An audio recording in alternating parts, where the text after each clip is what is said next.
First Peter, chapter 4. Since Christ has suffered for us in flesh, you in turn put on as armor the same mind. For he who has suffered in flesh has been released from sin. For him no longer to be in cravings of men, but in the will of God to live out the time remaining in flesh. For the period of the life having perished away was enough for us to have carried out the inclination of the nations, having gone on in lasciviousness, lusts, excess of wine, revellings, banquetings, and unlawful idolatries, in which they think strange you're not running into the same overflow of debauchery, blaspheming, those who will give account to him, being ready to fully assess the living and dead.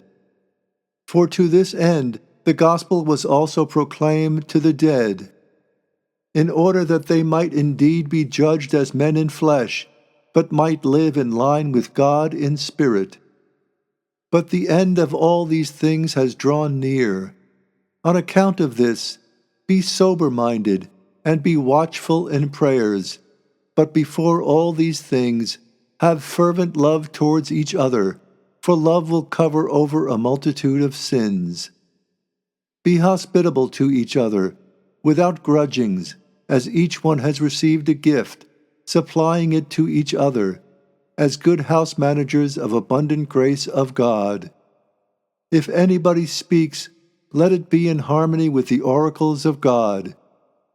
If anybody serves out of such strength that God gives, let it be so that God might be glorified in all things, through Jesus Christ, to whom is the glory and the dominion throughout the durations of the eons. Amen. You richly loved, think not strange the fire of persecution happening among you as a trial to you, as if a strange thing is going on with you.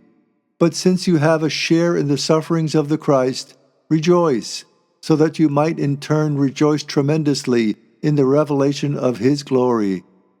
If you are reproached in the name of Christ, you are invoked with blessing, for the Spirit of glory and of God rests on you. From their perspective he is reviled, but from your perspective he is glorified.